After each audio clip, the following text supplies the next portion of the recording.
Selamat bertemu kembali di mata pelajaran Pendidikan Pancasila dan Kewarganegaraan. Untuk pagi ini, kita akan melanjutkan menjelaskan dan membahas materi kelanjutan dari materi minggu yang lalu. Kembali Bapak ingatkan bahwa minggu yang lalu Bapak sudah menjelaskan tentang substansi hak dan kewajiban asasi manusia dalam Pancasila. Nah, itu bagian B minggu yang lalu, dan sekarang kita akan membahas bagian C, yaitu kasus pelanggaran hak asasi manusia. Nah, di bagian C ini tentang kasus pelanggaran hak asasi manusia ini ada beberapa hal yang akan kita bahas nantinya. Kenapa seseorang itu melakukan yang namanya pelanggaran hak asasi manusia atau sering disebut dengan pelanggaran HAM. Nah, langsung saja kita akan masuk ke bagian C, kasus pelanggaran hak asasi manusia. Poin yang pertama yaitu penyebab pelanggaran hak asasi manusia. Membahas tentang penyebab, maka tidak putus-putus penyebabnya seseorang itu kenapa melakukan yang namanya pelanggaran hak asasi manusia. Nah, dalam kehidupan sehari-hari kita banyak melihat misalnya pembunuhan, perampokan, penganiayaan, pemerkosaan. Nah, kejadian tersebut ada beberapa faktor seseorang melakukan hal-hal yang sudah Bapak sebutkan tadi. Ya, Bapak ulangi sekali lagi, misalnya pembunuhan, perampokan, pencurian, pemerkosaan, dan lain-lain.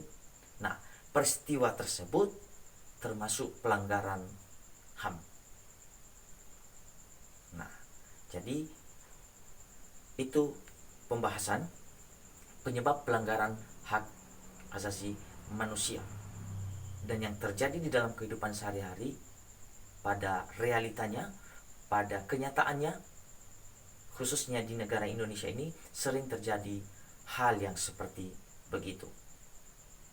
Nah, selanjutnya anak-anak kami, kita akan membahas dan perlu mengetahui tentang pelanggaran HAM disebabkan oleh faktor-faktor. Ya, itu yang Bapak katakan tadi bahwa seseorang itu melakukan pelanggaran ada beberapa faktor. Saya melakukan pelanggaran hak asasi manusia tersebut karena beberapa faktor.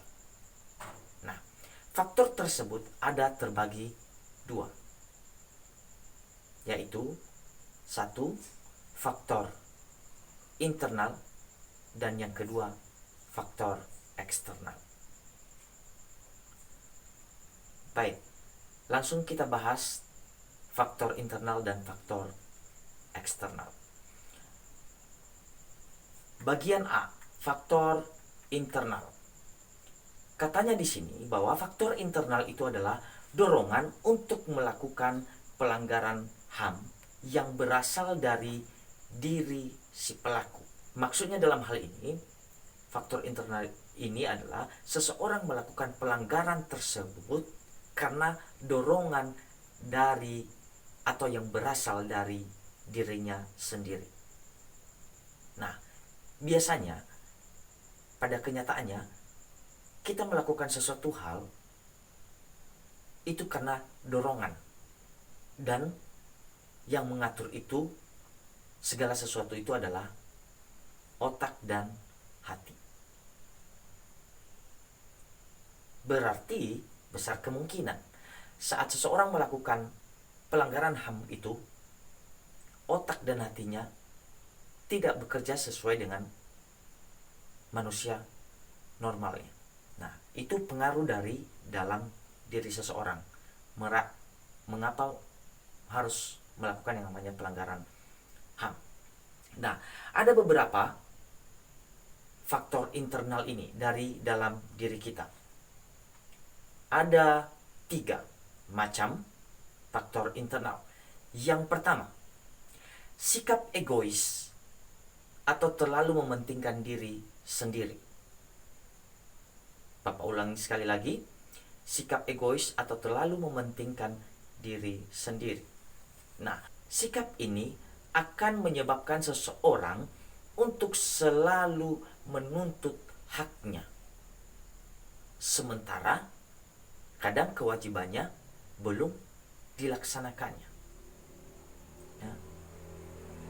Nah, makanya dengan misalnya ada seseorang yang ingin menuntut haknya sedangkan kewajibannya belum terselesaikan, itu manusia bersifat egois. Kemudian, biasanya ada orang juga yang menghalalkan segala cara untuk mendapatkan hak tersebut, untuk mendapatkan kepercayaan tersebut. Jadi itu sikap egois seseorang. Ya. Menghalalkan segala cara, misalnya untuk mendapatkan kepercayaan dari pimpinannya, maka misalnya dia punya teman, rekan kerjanya, maka dia akan sering mengadukan hal-hal yang tidak sesuai pada kenyataannya kepada pimpinan tentang tingkah laku temannya, rekan kerjanya tersebut. Kemudian tidak mengakui kelebihan dari teman-teman yang lain, merasa hebat sendiri, dan pada kenyataannya sering terjadi hal yang sedemikian. Ya, untuk mendapatkan kepercayaan tersebut, maka kita bisa saja menjual nama dari teman kita, rekan kerja kita. Nah, itu manusia-manusia egois. Yang kedua, rendahnya kesadaran HAM. Kita ketahui bahwa HAM itu adalah hak asasi manusia. Berarti hak yang dimilikinya di dalam dirinya itu terlalu rendah. Karena pada awalnya tadi sikap egoisnya sudah terlalu tinggi, mau menang sendiri, mau diiyakan sendiri. Ya, di dalam kehidupan kita ini sering terjadi hal yang sedemikian. Nah, didukung lagi, ditambah di nomor 2 ini tentang rendahnya kesadaran HAM. Nah, rendahnya kesadaran HAM ini ada terbagi 3. Yang pertama, berbuat seenaknya ini yang artinya tidak mempedulikan orang lain. Terkadang sifat manusia ini egois, ingin menang sendiri, ingin melakukan hal-hal dengan sendirinya yang tidak pernah memikirkan apakah hal yang dilakukannya tersebut menyinggung perasaan orang, mengganggu ketentraman orang, atau mengganggu lingkungan. Itu dia berbuat seenaknya. Yang nomor 2, pelaku tidak sadar kalau orang lain juga punya hak. Selain dari berbuat seenaknya, si pelaku juga tidak sadar kalau orang lain juga punya yang namanya HAM. Ya, karena sikapnya yang terlalu egois, mau menang sendiri, mau diiyakan sendiri. Ya, dan yakin orang-orang yang seperti begitu tidak akan bertahan lama, dan kepercayaan yang akan diberikan kepada mereka atau kepadanya semasa dia melakukan hal-hal yang tidak sesuai, maka dia akan menerima ganjarannya. Nomor 2 tadi, Bapak ulangi sekali lagi, pelaku tidak sadar kalau orang lain juga punya hak asasi manusia atau yang disebut dengan HAM. Dia tidak sadar kalau seseorang itu juga punya hak dan kewajiban. Dia tidak mempedulikan. Ya, dan itu manusia-manusia yang terlalu egois. Yang ketiga, sehingga kadang sikap ini menyimpang pada azazi manusia. Menyimpang dalam arti tidak sesuai dengan apa yang diharapkan, tidak sesuai dengan apa yang sudah diterapkan di dalam aturan, tidak sesuai dengan apa yang diharapkan di dalam hukum. Ya, jadi itu rendahnya kesadaran HAM ini. Bagian yang ketiga, sikap tidak toleran. Nah, sikap tidak toleran itu adalah sikap saling tidak menghargai, tidak menghormati atas kedudukan, yang saling tidak menghargai, tidak menghormati. Ya. Bagaimana dia bisa menghargai seseorang? Bagaimana bisa dia menghormati seseorang? Sedangkan sifatnya tadi terlalu egois. Maka orang-orang yang egois itu tidak akan pernah menghargai orang lain, tidak akan pernah menghormati orang lain, mau menang sendiri. Nah, jadi anak-anak kami mungkin bisa mengerti tentang ketiga hal ini. Ya, penyebab seseorang itu melakukan pelanggaran HAM, dan seseorang itu melakukan pelanggaran HAM berasal dari dirinya, dan semuanya berasal dari otak, hati, dan perbuatan. Nah, mudah-mudahan kita yang belajar saat ini tidak memiliki sikap atau sifat yang seperti begitu, dan kiranya kita tidak pernah melakukan pelanggaran HAM. Baik, Bapak lanjutkan. Sekarang kita akan masuk pada bagian B, yaitu faktor eksternal. Faktor internal tadi dari dalam diri, dan faktor eksternal itu ada terbagi 4. Faktor-faktor dari luar diri manusia ini, selain dari dalam diri kita melakukan pelanggaran HAM itu, ada juga dari dorongan luar. Ya, dorongan dari luar itu, yang pertama, penyalahgunaan kekuasaan. Ya, yang berkuasa itu adalah orang-orang yang mempunyai power dan mempunyai jabatan, mempunyai kekuasaan yang sangat berpengaruh. Ya. Nah, terkadang di sini terjadi penyalahgunaan kekuasaan sehingga terjadi yang namanya pelanggaran hak dan kewajiban asasi manusia. Ya. Terkadang ada pemimpin yang tidak bekerja sesuai dengan namanya sebagai pemimpin. Dia terlalu pilih, dia terlalu memilih orang,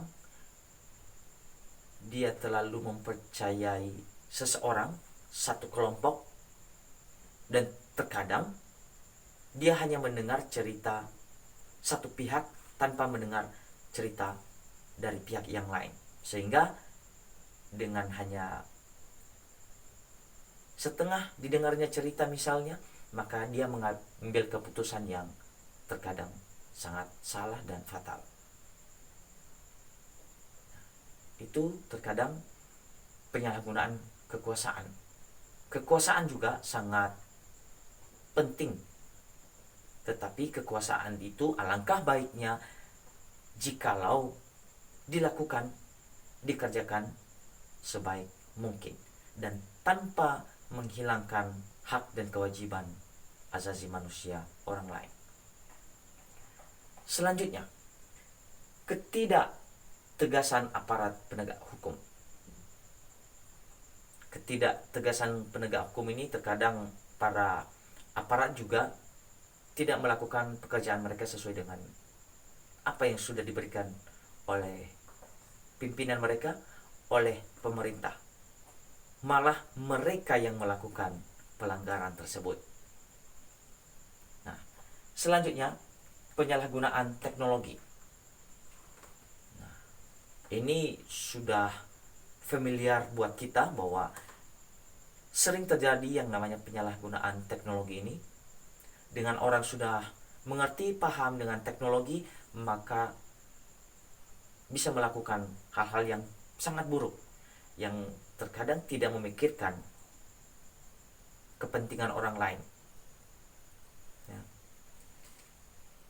Dan yang terakhir, kesenjangan sosial dan ekonomi yang tinggi. Nah, jadi itu faktor-faktor eksternal, ada 4 tadi. Nah, didukung dengan faktor internal. Jadi inilah faktor-faktor seseorang itu melakukan yang namanya pelanggaran HAM. Jadi itulah keempat dari faktor eksternal kenapa seseorang melakukan yang namanya pelanggaran HAM. Nah, sekarang Bapak akan lanjutkan bagian kedua, yaitu kasus pelanggaran HAM di Indonesia, atau bisa dikatakan kasus pelanggaran hak asasi manusia di Indonesia. Nah, di zaman dulu ada beberapa kejadian atau ada beberapa peristiwa yang terjadi di Indonesia yang dimana terjadi yang namanya kasus pelanggaran HAM di dalam negara Republik Indonesia ini. Dan sampai sekarang masih mendarah daging di dalam kehidupan bangsa Indonesia. Ya. Mungkin kita sering mendengar di media sosial, kenapa yang seorang ibu-ibu atau seorang nenek yang hanya mencuri pisang lebih berat hukumannya dibanding dengan orang yang melakukan yang namanya korupsi. Si nenek hanya mencuri pisang dan dipenjarakan selama 5 tahun, sedangkan yang melakukan, para pejabat yang melakukan korupsi hanya dipenjara selama 2 tahun atau 1 tahun. Jadi terkadang itu salah satu penyebab dari pelanggaran yang namanya HAM. Ya. Kita tidak usah membahas negara yang lain. Di dalam negara kita sendiri, kita harus perlu tahu dan membahas sedetail mungkin. Nah, yang kedua ini adalah beberapa pelanggaran HAM yang terjadi di Indonesia. Yang pertama, kerusuhan Tanjung Priok tanggal 12 September. Di dalam kasus ini ada beberapa korban yang sudah tewas dan luka berat serta luka ringan. Pada saat itu majelis hakim mengambil keputusan dan menetapkan bahwa ada 14 terdakwa yang melakukan pelanggaran HAM tersebut. Akan tetapi pada saat itu majelis hakim dengan 14 orang ini menyatakan bahwa mereka bebas. Nah, itu salah satu penegakan hukum yang tidak adil dan sudah melanggar yang namanya HAM. Masa 14 orang sudah melukai, sudah membunuh, sudah menghancurkan beberapa orang, mereka ditangkap 14 orang itu, kemudian dihakimi, dan keputusan hakim bahwa mereka tidak bersalah dan dibebaskan. Nah, berarti dengan mereka dibebaskan, ke depan lagi mereka akan melakukan. Sehingga juga di negara Republik Indonesia ini ya sering terjadi hal yang sedemikian rupa. Tidak usah dipertanyakan, ya, karena sudah mendarah daging. Itu baru bisa terputus seandainya regenerasi tidak lagi mengadopsi hal-hal yang seperti begitu dan kembali pada diri kita masing-masing. Selanjutnya, kasus yang kedua adalah penyerbuan kantor Partai Demokrasi Indonesia. Ketiga, penembakan mahasiswa Universitas Trisakti pada tanggal 12 Mei 1998. Dalam kasus ini ada 4 orang mahasiswa tewas. Kamu pernah mendengar berita ini, dan yang melakukan pelanggaran tersebut tidak diberikan hukuman dan dibebaskan. Yang keempat, tragedi Semanggi 1 pada tanggal 13 November 1998. memakan korban sebanyak 6 orang. Kemudian setelah memakan korban, terjadi lagi tragedi Semanggi II, di mana tanggal 24 September 1998 mengakibatkan seseorang mahasiswa tewas. Nah, pada saat tragedi Semanggi I dan tragedi Semanggi II sama-sama memakan korban, dan keputusan hakim selalu meringankan hukuman orang-orang yang sudah melakukan pelanggaran HAM tersebut. Yang kelima adalah penculikan aktivis pada 1997 sampai 1998. Nah, baik anak-anak kami yang ada di rumah, itu saja pembahasan kita pada pertemuan yang ketiga ini, dan kiranya anak-anak kami betul-betul dan benar-benar sudah paham tentang yang namanya hak dan kewajiban manusia ini, atau sering disebut dengan HAM. Nah, dengan berakhirnya penjelasan ini, mudah-mudahan anak-anak kami bisa mengerti tentang pelanggaran-pelanggaran atau kasus-kasus pelanggaran dari hak dan kewajiban asasi manusia ini, baik dari pengaruh dari faktor internal tadi dan pengaruh dari faktor eksternal. Baik anak-anak kami yang ada di rumah, demikian saja pertemuan kita untuk pagi ini di pertemuan yang ketiga di mata pelajaran pendidikan Pancasila dan kewarganegaraan. Baik, sebelum Bapak tutup, maka Bapak akan memberikan tugas atau PR kepada anak-anak kami. Silakan ditulis. Carilah kasus-kasus pelanggaran HAM lainnya yang pernah terjadi di Indonesia sebanyak 6 pelanggaran. Bapak ulangi sekali lagi. Carilah kasus-kasus pelanggaran HAM lainnya yang pernah terjadi di Indonesia sebanyak 6 pelanggaran, dan ditulis dengan rapi. Baik, dengan berakhirnya tugas dan penjelasan dari Bapak akan tutup. Kiranya minggu depan kita masih sehat, masih bisa bertemu kembali di pertemuan yang keempat dan di materi yang baru.